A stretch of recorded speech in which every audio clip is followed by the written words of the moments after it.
कभी सोचा है कि बस कुछ शब्दों से एक पूरी पौराणिक कहानी को कैसे जिंदा किया जा सकता है? आज हम बिल्कुल यही देखने वाले हैं।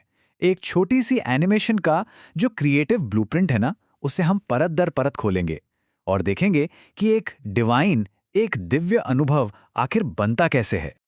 और देखिए सब कुछ बस इस एक लाइन से शुरू होता है। सोचिए, ये सिर्फ एक वाक्य नहीं है, ये तो एक पूरी की पूरी आर्टिस्टिक दुनिया की बुनियाद है। और आज हम इसी बुनियाद की गहराई में उतरने वाले हैं। तो इस क्रिएटिव सफर को समझने के लिए हम इसे 5 हिस्सों में देखेंगे। सबसे पहले बात करेंगे आर्टिस्टिक ब्लूप्रिंट की, फिर देखेंगे कि श्री कृष्ण का दिव्य रूप कैसे बनाया गया। उसके बाद उनके श्रृंगार का जो रिचुअल है उसे समझेंगे, फिर बांसुरी की धुन का जादू, और आखिर में कैसे पूरे माहौल को, पूरे एटमॉस्फेयर को जिंदा किया गया। तो चलिए शुरू करते हैं। चलिए, तो सबसे पहले बात करते हैं आर्टिस्टिक ब्लूप्रिंट की। ये वो नींव है, वो फाउंडेशन जिस पर ये पूरी दुनिया खड़ी होने वाली है। यहाँ ये देखना बहुत इंटरेस्टिंग है कि निर्देश कितने स्पेसिफिक हैं।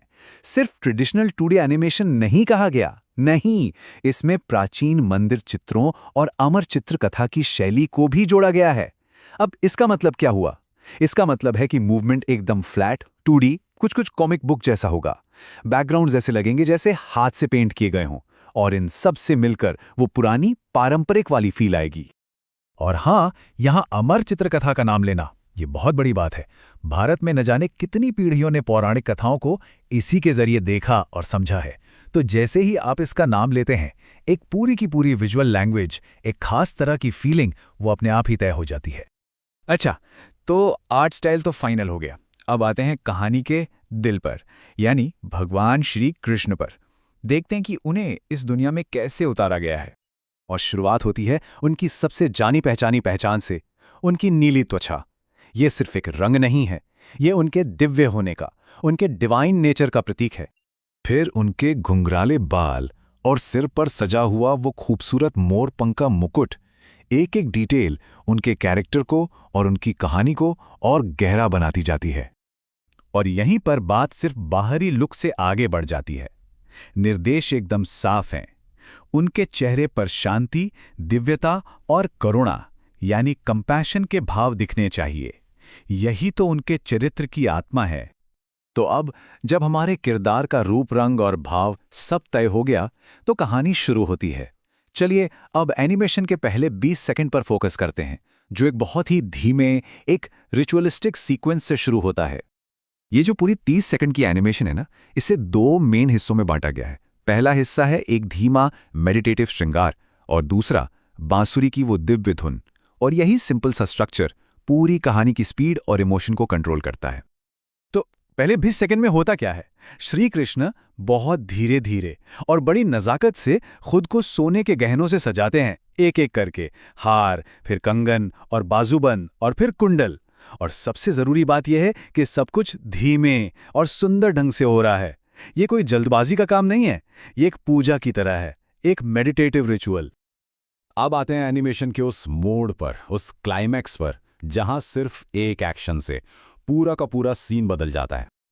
और ये है वो पल। श्रृंगार पूरा होता है, कृष्ण मुस्कुराते हैं, अपनी बांसुरी उठाते हैं और उसे धीरे से बजाना शुरू कर देते हैं। बस इतना ही, और इसी एक एक्शन से कहानी की पूरी एनर्जी, पूरा फ्लो, सब कुछ बदल जाता है। और इस एक एक्शन का असर देखिए, एक रिपल इफेक्ट होता है। जैसे ही बांसुरी की धुन शुरू होती है, पूरा का पूरा माहौल रिएक्ट करता है। उनके चारों तरफ एक सुनहरा प्रकाश फैलने लगता है।